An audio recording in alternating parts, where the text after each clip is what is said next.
بسم اللہ الرحمن الرحیم الحمدللہ رب العالمین والصلاة والسلام علی اشرف الانبیاء والمرسلین وعلی آلہ وصحبہ ومن تبعہم بإحسان الی یوم الدین، اما بعد۔ ناظرین و سامعین، گزشتہ ایک ماہ سے ہمارا ملک ایک بہت بڑی آزمائش، ایک آفت اور ایک ناگہانی مصیبت میں مبتلا ہے۔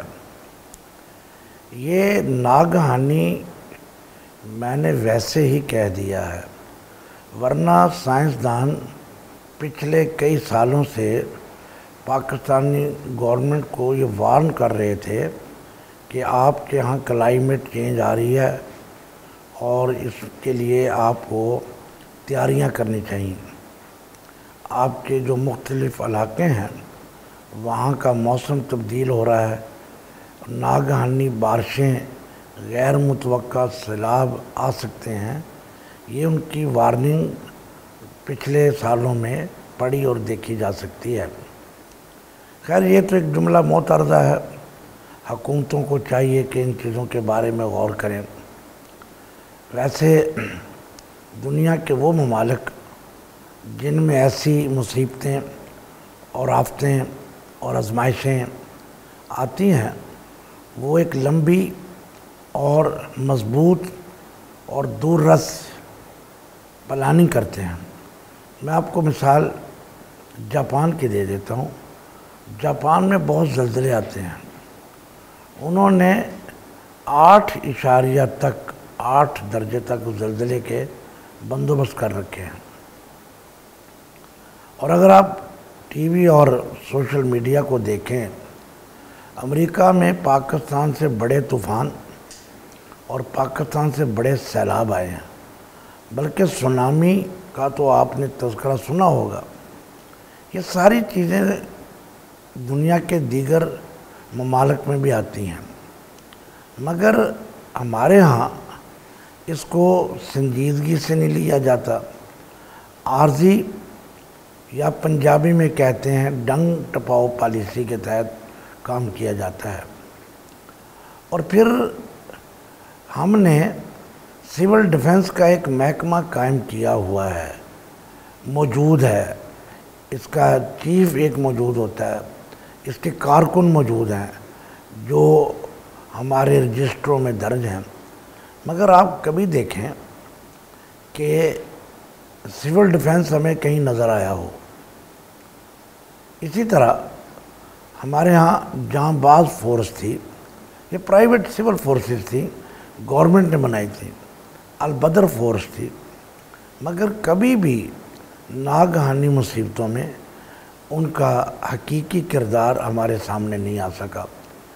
یہ وہ نوحہ ہے، یہ وہ المیہ ہے جس کے بارے میں کوڑا جا سکتا ہے، بیان کیا جا سکتا ہے، لیکن اس کا حل جو ہے وہ شاید، یا جن کے پاس حل ہے شاید وہ اس کی طرف سنجیدگی سے متوجہ ہی نہیں ہے۔ سب سے پہلے سامعین و ناظرین ایک شرعی مسئلے کو ڈسکس کر لیتے ہیں۔ کیا یہ ہم پر جو مصیبتیں اور پریشانیاں آتی ہیں، کیا یہ اللہ کا عذاب ہے، یا اللہ تعالیٰ مسلمانوں کو متنبہ کرتا ہے کہ تم دین کی طرف آ جاؤ، تم اللہ کی طرف آ جاؤ، اور تم فسق و فجور کو چھوڑ کر تقوی و طہارت کی زندگی اپناؤ؟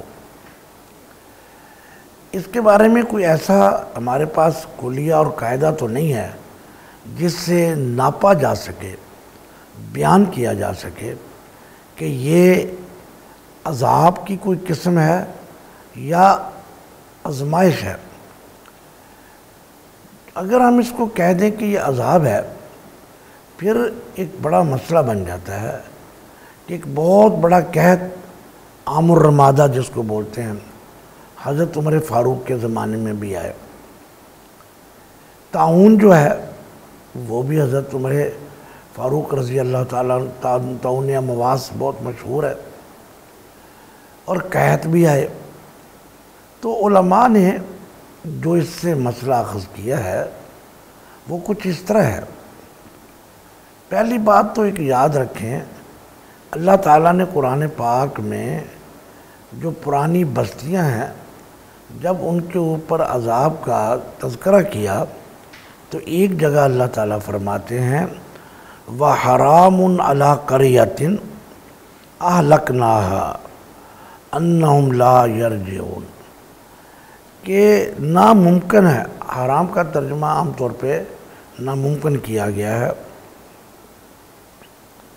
کہ جن بستیوں کو ہم نے بطور عذاب ہلاک کر دیا ہے وہ دوبارہ پنپ نہیں سکتی، وہ دوبارہ پلٹتے نہیں ہیں، بلکہ اگر ہم ان کو عذاب کہہ دیں تو پھر ایک بہت بڑا مسئلہ ہے، نبی علیہ السلام نے عذاب والے علاقوں میں جانے سے منع کیا، صحیح حدیث ہے۔ تو لا محالہ ہمیں سوچنا ہوگا کہ یہ عذاب ہے یا ایک تنبیہ ہے۔ اسی طرح اللہ تبارک و تعالیٰ نے فرمایا، دیکھیں نا کہ وَحَرَامٌ عَلَىٰ قَرْيَةٍ أَهْلَكْنَاهَا أَنَّهُمْ لَا يَرْجِعُونَ، اگرچہ اس کے ترجمے اور تشریح میں ایک اور نقطہ نظر بھی موجود ہے، لیکن جو جمہور اور زیادہ تر مفسرین ہیں وہ اسی طرف گئے ہیں کہ جس بستی کو ہلاک کر دیا جاتا ہے وہ دوبارہ آباد نہیں ہوتی۔ اسی طرح قرآن پاک میں سورہ القصص میں اللہ تبارک و تعالیٰ نے فرمایا وَكَمْ أَهْلَكْنَا مِنْ قَرْيَةٍ بَاطِرَتْ مَعِيشَتَهَا فَتِلْكَ مَسَاكِنُ لَمْ تُسْكَنْ مِنْ بَعْدِهِمْ إِلَّا قَلِيلًا وَكُنَّا نَحْنُ الْوَارِثِينَ۔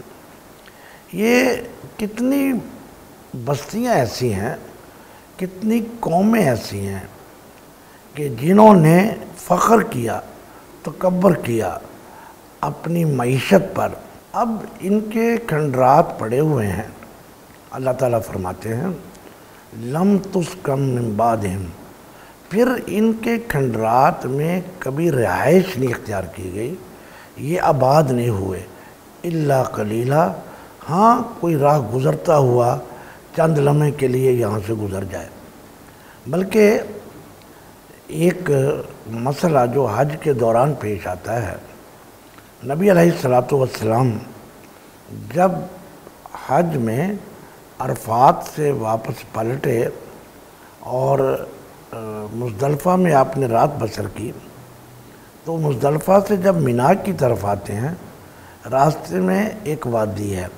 آپ کو علم ہے کہ عرب کے لوگوں نے جس طرح ہم محلے بولتے ہیں نا، وہاں وادیاں بھی ہیں، تو ایک وادی محصر ہے، تو وہاں سے آپ نے گزرنا تھا، تو آپ نے وہاں اپنی سواریاں تیز کر دیں۔ مفسرین اور شارحین حدیث لکھتے ہیں کہ کیا وجہ تھی کہ آپ نے وادی محصر میں اپنی سواری کو تیز کیوں کر دیا؟ کہتے ہیں کہ یہ وہ جگہ تھی جہاں پر ابابیلوں نے ہاتھی والوں کو تباہ کیا تھا۔ تو جو چیز پہلی نظر میں ہمارے سامنے آتی ہے وہ یہ ہے، ہم اس کو عذاب نہیں کہتے، تنبیہ سمجھتے ہیں۔ غور طلب بات یہ ہے، نہایت ہی غور طلب، کیا اگر یہ تنبیہ ہے، میں بڑے دکھی دل کے ساتھ یا درد دل کے ساتھ کیا یہ میں سوال پوچھنے کی جسارت کر سکتا ہوں کہ امت میں سے کتنے لوگ ہیں جو اس مصیبت کی گھڑی میں رو پڑے؟ لاکھوں اور کروڑوں کا سامان تو پہنچایا گیا، جذبہ ہے، شوق ہے، لگن ہے، ہمدردی ہے، یہ سب چیزیں موجود ہیں، لیکن رجوع اللہ، اللہ کی طرف رجوع اور توبہ اور استغفار، بلکہ اگر بات دور نہ چلی جائے تو ایک دفعہ آپ کے علم میں ہوگا، یورپ کے بعض ملکوں نے نبی علیہ السلام کے خاک اخبارات میں شائع کیے، اور ہم نے اسے اپنے رسول کی توہین قرار دیا کہ یہ ہمارے نبی علیہ السلام کی توہین ہے۔ اس پر جلسے بھی ہوئے، جلوس بھی ہوئے، ہنگامے بھی ہوئے اور احتجاج بھی ہوئے، لیکن کیا کسی آدمی کے آنسو بھی نکلے؟ دیکھیں، یہ بہت بڑا سیلاب ہے۔ اگر آپ اس سیلاب کو خشک کرنا چاہتے ہیں تو ایک قطرہ آنسوؤں کا اس سیلاب میں ڈال دیجئے، اپنی آنکھوں کا ایک قطرہ اس سیلاب میں ڈال دیجئے جو کئی لاکھ کیوسک ہے۔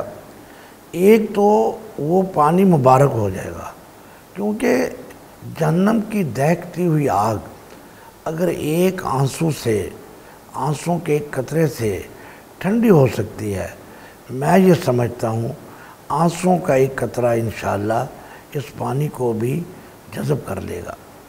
آئیے ایک بات اور، کہ کیا ہماری مسجدوں میں نمازیوں کا اضافہ ہوا ہے؟ کیا وہ لوگ جو اس مصیبت کی گھڑی میں ہیں، کیا وہ اللہ کی طرف پلٹ آئے ہیں؟ اس کا جواب دیتے ہوئے شرم بھی آتی ہے اور ڈر بھی لگتا ہے کہ کوئی یہ نہ کہے کہ مولوی صاحب اپنی پاک دامنی کی داستانیں نہ بیان کریں۔ میں ہرگز کوئی پاک دامنی کی داستانیں اور اپنی عبادتوں کا نہ تو ڈول پیٹنا چاہتے ہیں، بلکہ ہماری عبادت ہے ہی نہیں ایسی کہ جس کا ڈول پیٹا جائے۔